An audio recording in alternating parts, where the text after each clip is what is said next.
ऐसे बच्चे जो फेल हो गए उनको लिए बिल्कुल भी घबराना नहीं है। आज मैं बताऊंगा आपको कि जो रिजल्ट के लिए बच्चों को कन्फ्यूजन है, किसी में बैक के साथ आपका लिखा हुआ फेल लिखा उसका मतलब क्या होता है, या फिर वो बच्चे जो पास आउट हो गए उनको क्या करना चाहिए चीज़ों के लिए, उन सब चीज़ों को मैं आज डिस्कस करूंगा।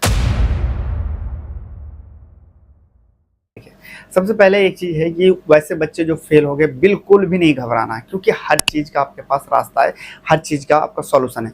यूपीवीटी वाले के लिए बहुत अच्छा ऑप्शन है। सबसे पहले ये रिक्वेस्ट करूंगा कि कोई भी आपसे पैसा मांगे तो बिल्कुल मैसेज देना, क्योंकि ये पैसा नहीं चलता वहाँ पे, क्योंकि पैसे के चक्कर में पिछले साल भी बहुत सारे लोगों का यूएफएम लगा है।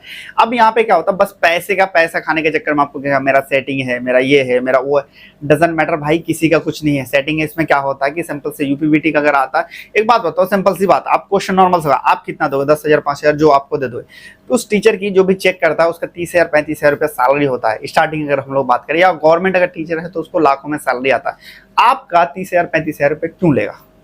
क्योंकि जो कॉपी होता है वो बिल्कुल आपका वेरिफिकेशन होता है, वो ऑनलाइन उसमें चढ़ा रहता है। आप लोग जैसे कि अगर बैक का फिर अगर भरोगे तो उसमें क्या होता है कि वो ऑनलाइन ही टीचर के पास आ जाता है, ऑनलाइन ही उसको चेक किया जाता है। जैसे ऑफलाइन में मान लो पहले चेक किया, उसको ऑनलाइन अपडेट कर दिया जाता है किसी टीचर को वेरिफिकेशन रीवेरिफिकेशन या दोबारा चेक करने के लिए कि ये सही तरीके से बच्चों को मार्क मिला या नहीं मिला। तो जब ऑनलाइन ऑफलाइन होता है तो आप पैसे देके क्या करोगे? कोई भी टीचर कहे कुछ भी कहे कि बिल्कुल पैसा आप मत देना, भले ही आप दोबारा एग्जाम देना। आपके पास जो फेल हो गया उसके पास दो ऑप्शन बचता है।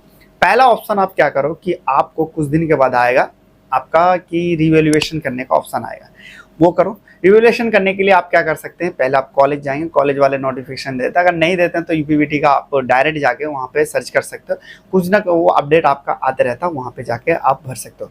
दूसरा ऑप्शन आता है कि आपका बैक का ऐसा सिस्टम है, अगर मान लीजिए अगर आपने रिवैल्यूएशन कर दिया उसमें भी पास नहीं हुए तो बैक का दोबारा आप दे सकते हो।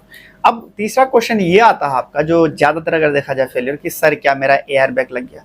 कॉमन सी बात है, एक बात बताओ, अगर आप रिजल्ट मान लीजिए आपका एक बैक लग गया तो बैक वाले का रिजल्ट बाद में आता है। यानी कह सकते हो कि अगर आपका अगर मान लीजिए आपने रिवैल्यूएशन नहीं पास हुआ तो आपका रिजल्ट का, अगर एग्जाम के बारे में बात करें तो वो फिर आपका नवंबर दिसंबर तक ले लेता है, इधर उधर टाल मटल करके, कभी कभी तो जनवरी फरवरी में यूपीवीटी पहुंचा देता है।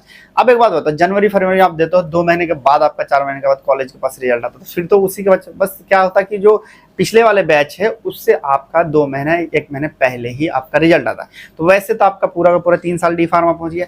तो कोशिश करना कि आप लोग जो है रिवैल्यूएशन, या पहले ही मैंने आप लोगों को कहा था कि देखो गलती मत करना, क्योंकि डी फार्मा अगर आपका बैक लग गया तो 2 साल का डी फार्मा 3 साल में जाकर पहुंचता है।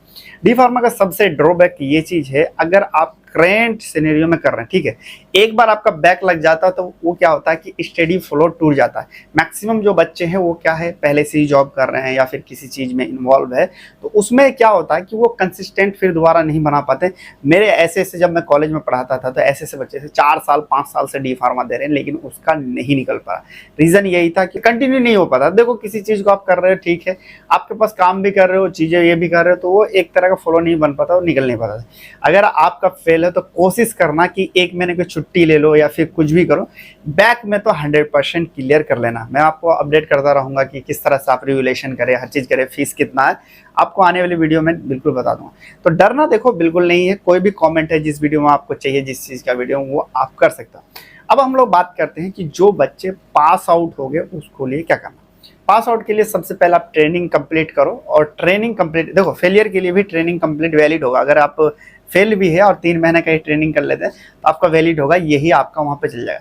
कॉलेज में जाओ, ट्रेनिंग सर्टिफिकेट लो, उसके बाद ट्रेनिंग कंप्लीट करने के बाद आप जिस फील्ड में जाना चाहते हैं, जहाँ पे भी आप काम करना चाहते हैं, जिस चीज़ में, पहले अपने टीचर से कंसर्न करो, या फिर उस चीज़ में पहले से ही जो काम कर रहे हैं उस पर कंसर्न करो, उसके बाद ही चीज़ें करना।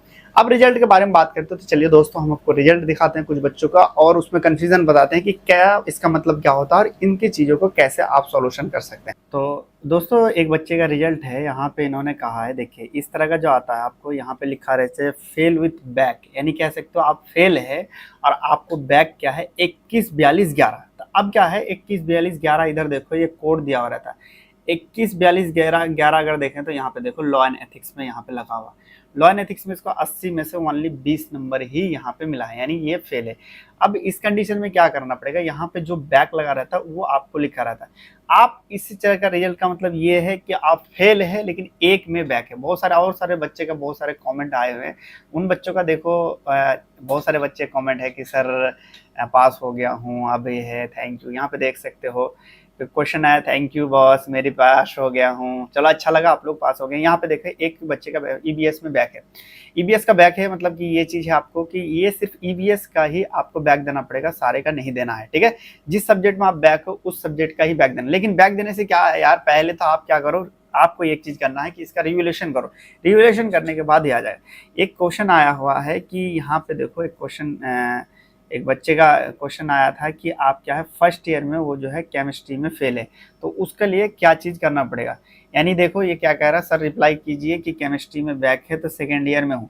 देखो केमिस्ट्री में अगर बैक है सेकेंड ईयर में है तो आपको केमिस्ट्री पहले देना पड़ेगा। अगर आप सेकेंड ईयर सारे पास हो और फर्स्ट ईयर में कोई एक में बैक है तब भी आप फेल हो, पहले जब तक पेपर नहीं दोगे तब तक नहीं होगा। तो पहले यहाँ पे इसको आप लोग को रिप्लाई कर देता हूँ। देखो आप लोगों के पास नंबर है तो आप मुझे मैसेज कर सकते हैं। पहले आपको केमिस्ट्री का बैक देना होगा, केमिस्ट्री का बैक। देखो सबसे पहले एक टीचर के लिए बहुत अच्छा वो मोमेंट होता है कि उसका बच्चा पास आउट हो जाए, तो मेरे लिए बहुत अच्छा मोमेंट है, बच्चा बहुत सारे पास हो गया, और जो फेल हो गया उसके लिए साथ वही हो, जब तक पास नहीं हो तब तक मैं आपको गाइड करता रहूँगा। तो चलिए दोस्तों फिर मिलेंगे। जिस वीडियो पे जिस तरह का आपको वीडियो चाहिए जिस टॉपिक पे, वो मुझे कमेंट में बताना, जरूर आप लोगों के लिए वीडियो में